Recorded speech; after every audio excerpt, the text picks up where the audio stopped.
Now, a third day of protests are growing in size in Lebanon's capital to demand what demonstrators are calling a revolution.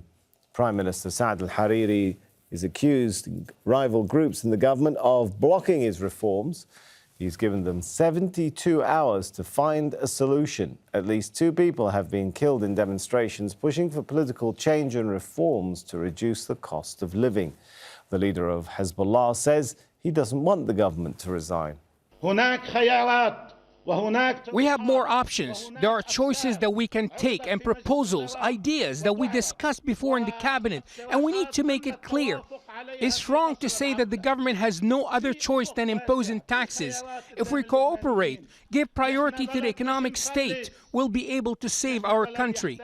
We don't want the government to resign. If it does, it will take 1 or 2 years to form a new government, and the economic crisis will worsen, and it will be made up of the same political forces. Let's get the latest now from Zaina Khouri in Beirut. And so, Zaina, how is that message from Nasrallah, the frustration, how's that all playing out on the streets now? Well, it didn't go down well. Hezbollah, of course, part of the ruling alliance, along with its allies, they control the government, they control the parliament, and they have a military wing. So people here interpreted Hezbollah Secretary General's comments as some sort of a threat, a challenge. He told those who are on the streets that you cannot topple the ruling alliance. He also told them that if Hezbollah supporters decide to protest, then they will change the balance of power on the ground. In many ways, dismissing the tens of thousands of people who have taken to the streets to demand for better living conditions, to demand for the government's resignation.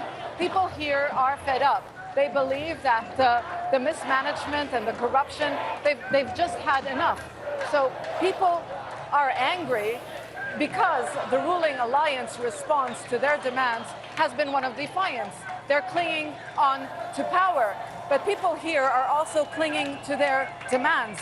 But the biggest question is, what can tens of thousands of people do to change the system of government when the majority of the Lebanese are still have allegiance to the various political parties who have exploited the state's resources in order to provide services, in order to gain support.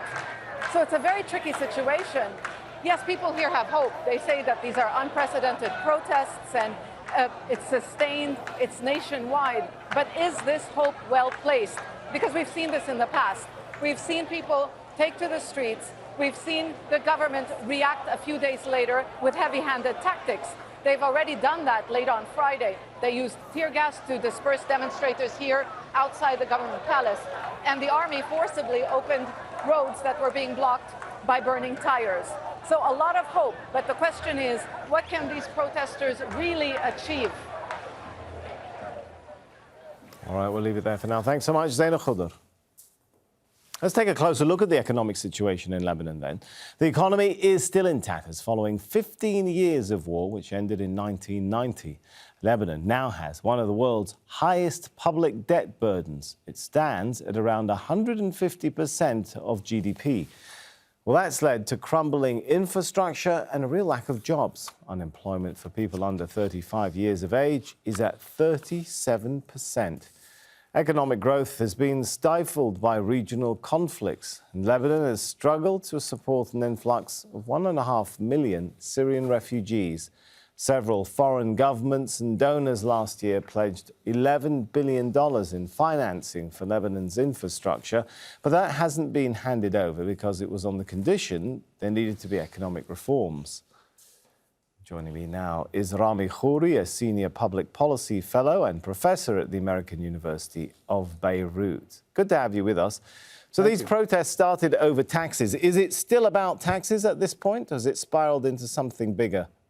Well, they started really over accumulated anger by citizens all over the country about the fact that their government has not only mismanaged the economy and seen a decline in public services for the last 15 or 20 years, an increase in perceived corruption, but also the government just doesn't listen to the citizens when they complain, either peacefully or through elections or through street demonstrations. So it was pent-up cumulative anger over decades that finally burst. And it was what made it burst was the idea that the government that was responsible for all these problems simply came back with the same policy of say, well, let's raise taxes on middle class and lower income people and other people in the country, and let's get the citizens to pay for our mistakes. And they won't do that anymore. It's identical to almost all the demonstrations you're seeing in Jordan and Iraq and Morocco and Algeria and Sudan, all over the Middle East. It's quite extraordinary that about a dozen Arab countries have seen regular demonstrations, weekly, daily, monthly, across the entire region for the last 7 or 8 years, nonstop. And that's really the heart of the problem. Citizens who refuse to continue to be ignored and mistreated and exploited by their own government. Is a cross-confessional movement being born here? This protest doesn't seem to be following the usual sort of sectarian lines. This is one of the significant things about this protest. There's been many protests in Lebanon over the years, and recently, every few weeks people protest for good reason. The difference this time is, first of all, it's all over the country. It's not limited to Beirut and a couple of cities. Second of all, you're getting a disproportionately large number of protests in the south, in the Shia majority areas. And people have been publicly criticizing their leadership, especially the ML movement.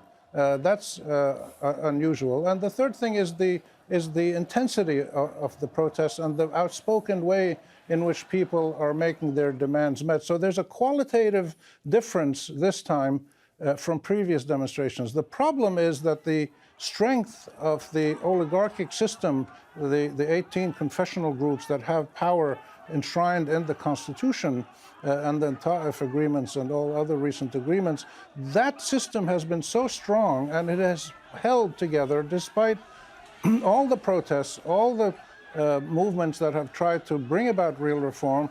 The political power elite has been able to stay in power, and we'll see if that continues this time or if they give in. The troubling thing is that the political leaders who have spoken out, including the Prime Minister and Hezbollah and the socialist movement and others, they've all basically said, I'm for reform, I'm with the people, but it's the other politicians who won't compromise. So everybody's trying to pass the buck or pass the lira, and the lira, by the way, is losing value every day. So it's really a pretty gruesome performance by the political class, and the citizens simply won't sit around and take it anymore because their daily life needs are increasingly difficult and more expensive to meet.